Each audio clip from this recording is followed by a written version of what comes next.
In the last video we already talked about variables, and this time I want to get further into what are variables and what kind of variables are available in R. And there are two dimensions to that. The one is what kind of information, what type of information can be stored into a variable. On the other hand, in what form are they stored. So for example, how complex they are, how many values can be stored in a variable. And we'll start with what kind of variable, what kind of information can be stored, and with the simple case. And the first thing you might like to have is a variable where you can store numbers. And for example, if I have a variable that I call x and put a 2 in that, this is an integer number. I could also take y and put there 5.5 into that, and that's a fraction variable with a fraction, with a decimal component in there.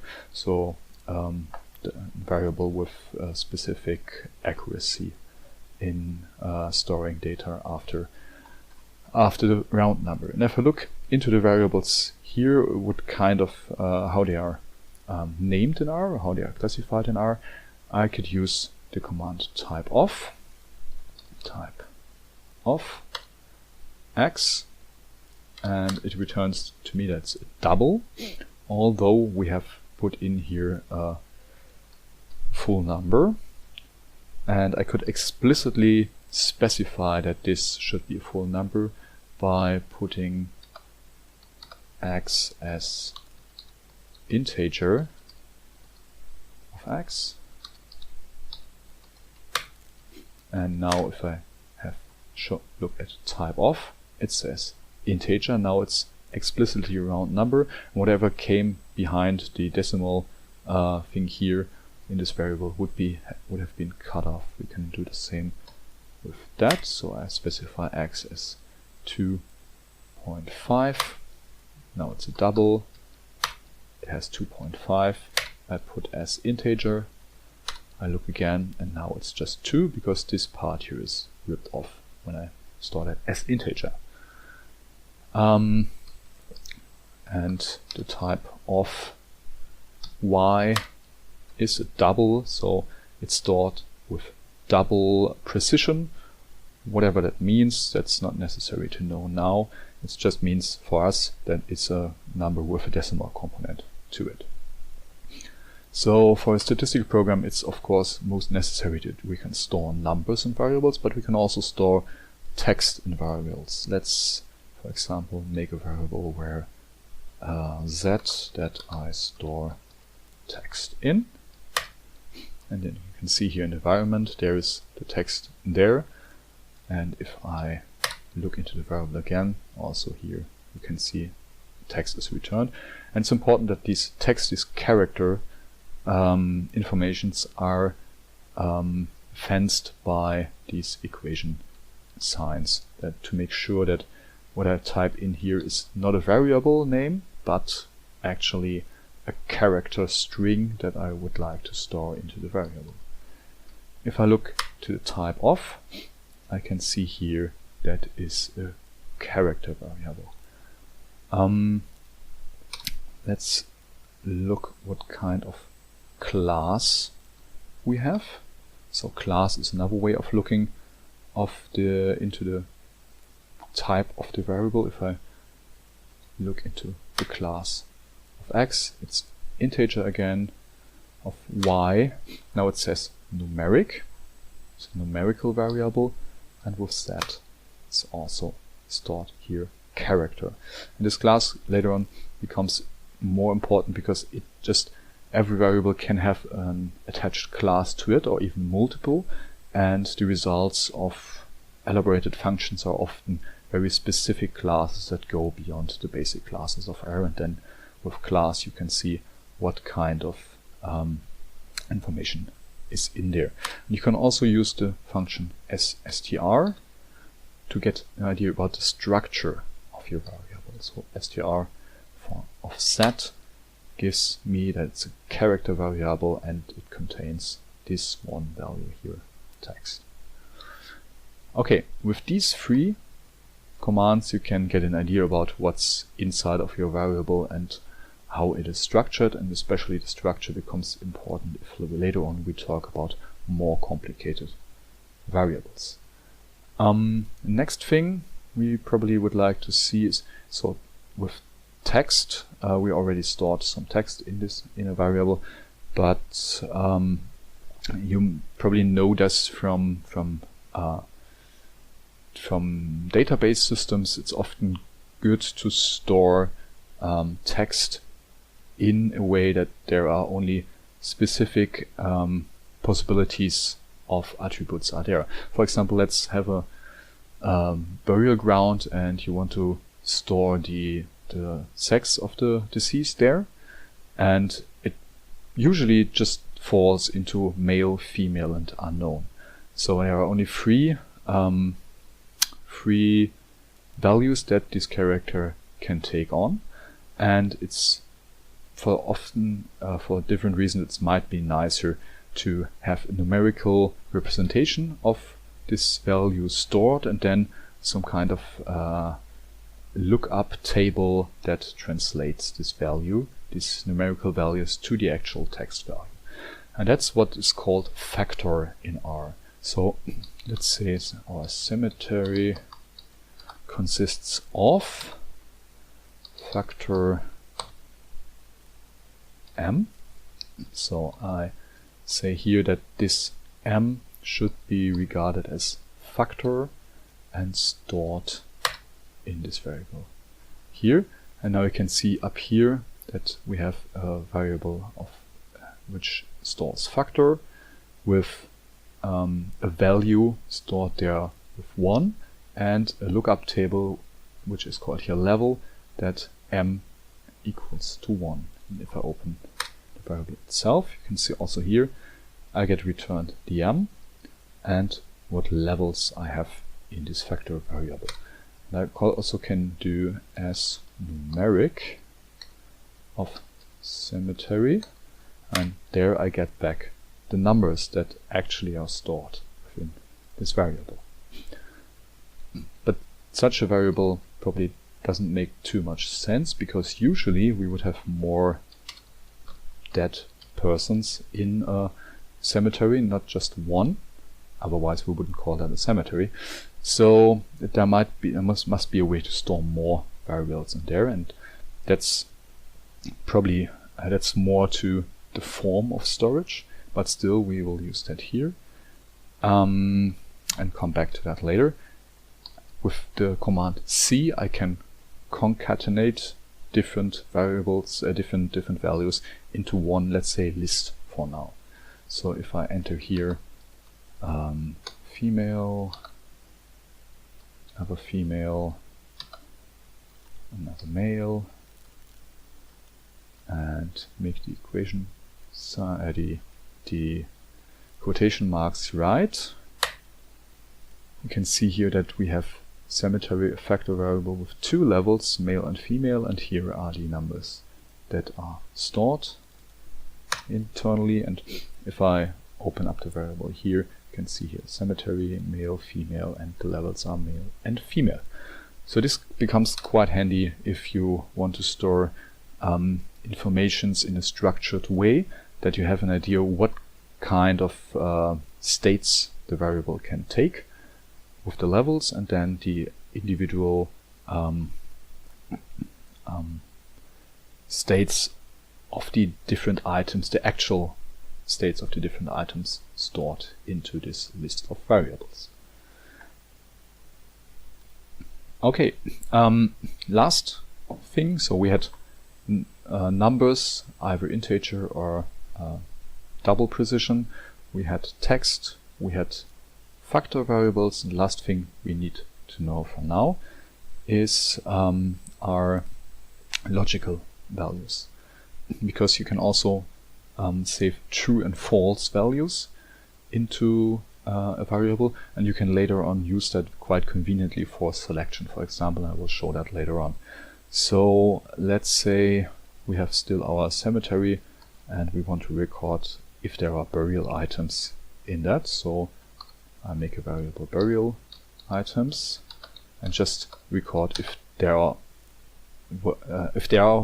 burial items or not. We have four graves, so we might again concatenate the values here. And how to define true or false here. There is, if I type in capital letters true, this means true, false the same way the other way around. And I also can abbreviate that by just typing a capital F, and this also means then false.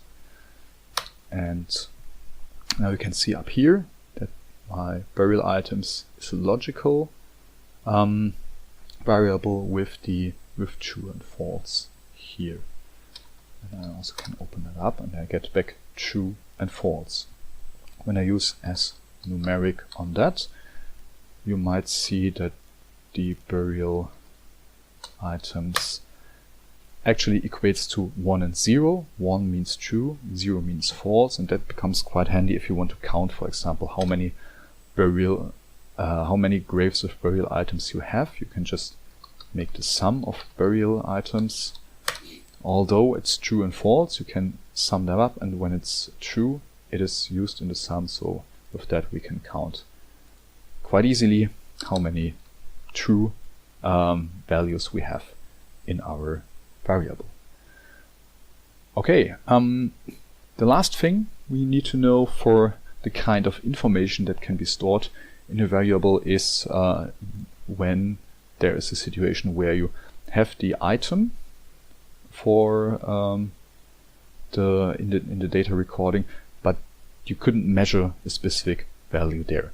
Let's see, we know here with our burial items that we have one grave. I just copy paste what I have here. We have one grave, this last one where that was destroyed. We know there is a grave, but we don't have an idea if there are burial items in them or not. So I can't just leave that blank. This gives an error. I could make a 0 here, but this is also wrong, because then on the one hand this whole thing will then be evaluated as a numerical variable and not as a logical variable any longer. And also it is the same like false, and this is not the way how to specify that we don't have any information.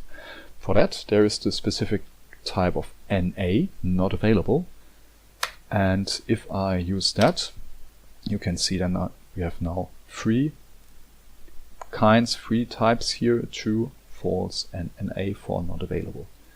And if I now do the sum again, I get NA, because there is an NA. This is a warning sign for me. There is somewhere an NA in that, which means if I just make the sum of it, it might be giving me the wrong answer.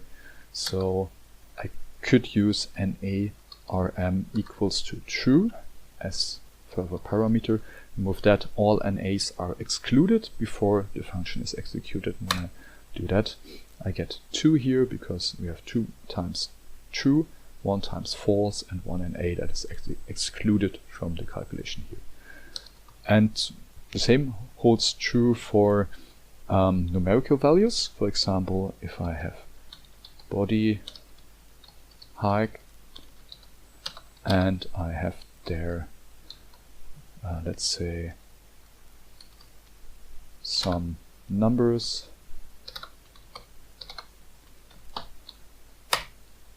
so I have a numerical list, which is actually a vector. We'll come back to that later.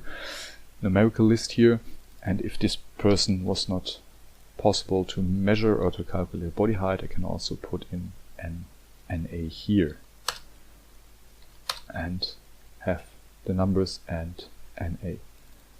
If I would have put in 0 here, this would mean that it's actually measured as value 0, and if I later on calculate the mean of body height, so the mean value, I would get something that's strongly influenced by this 0 because it's evaluated as actual value, and that's not what we want to have here. If I do that with NA, again I get an NA back because there's somewhere an NA in my data list, and also here I have to put NA equals to true, that NAs are removed, and then we get the correct mean from our data list here. So that's for kind of the type of information that you can store in variables in R. That's text. It's a bit more elaborated text version as factor. Of course, numbers, either whole numbers, integers, or double numbers, numbers with double precision, and logical variables like true and false, and a specific kind of information is NA that specifies that we don't have any information about that. Now let's come to the form, and here is a huge variety possible. I will just give you the 4 more common, the 4 basic data types here. The first we have seen here with our X and our Y and our Z. So within these variables there's stored only one information, one number, one text, just one information, and that's usually called a scalar. The other next thing is we have a list of things stored in a variable, and that's called vector here. And actually in R it's implemented that also when we have only one value, it's also a vector of the length of 1. So whenever there are multiple things or whatever is, if you have a one-dimensional data storage, then you always have a vector. When it's only one value, you might call it a scalar. That's the usual term for that. And if there are multiple informations in them, that's then a vector. But usually we have informations with more variables than just one per item. And the most easy thing for that is a matrix here. Matrix sounds impressive, but let's look at one. That's, for example, this inbuilt variable here, Eurocross, which gives you the transfer numbers, the transaction numbers from one currency to another, to euro in Europe. And you can see here we have several lines here, which represents the different items, and then several columns, which represents the different variables. And this time it's a matrix where the items here are also up here because it's a cross table, but we come to that later. Just for a matrix, it's necessary to know that we have items usually in the rows and variables in the columns, and all the data within that must have been of the same class. So in this time, here it's double variables, double values in all the different cells here of the table, that is the matrix. And that's the constraints with the matrices. You can do matrix calculation with this type of variable, with these matrices, so they have their own right. But usually you have data collection with variables in different data types. For example, you have a name for something, you have measurements, and you also have nominal variables, and like sex, or you have integers like number of variable items. So different types of information there. And to cover that, there is the so-called data frame in R, like for example it is with the empty cars built-in variable, where you can see different cars and their different attributes, number of cylinders, displacement and so on and so forth, or with the inbuilt warp breaks, where you can see here we have a numerical variable and some factor variable visible here. So with data frames you can mix different information, and we can create a data frame by, for example, making our cemetery data frame as data frame. With that we define that we want to make a data frame, and I will have a burial item present that should equal to our burial items that we stored up here. So I can use this variable again and put that into another variable, which I'm doing here. The body height should equal to our body height that we have defined up here, and then we still probably would like to have the sex, which should equal to what we originally had stored up here as cemetery. And now I can look into the variable here, and you can see here we have true false, body height as numerical variable and sex as factor variable. And again I can use the str command to look into that. Now you can see here it makes sense. It's a data frame. We have 4 observations of 3 variables. The burial item present is a logical, the body height is a numerical variable, and sex is a factor variable with 2 levels. So when it comes to quite complex data frames, the structure command is quite handy. So now we learned different ways of storing data into R. On the one hand, what kind of information we can store there, and on the other hand, how can be structured, this information in the variables. Next time we probably see how we can work with more complicated variables than scalars, how we can make some calculations with that and get some useful informations out of them.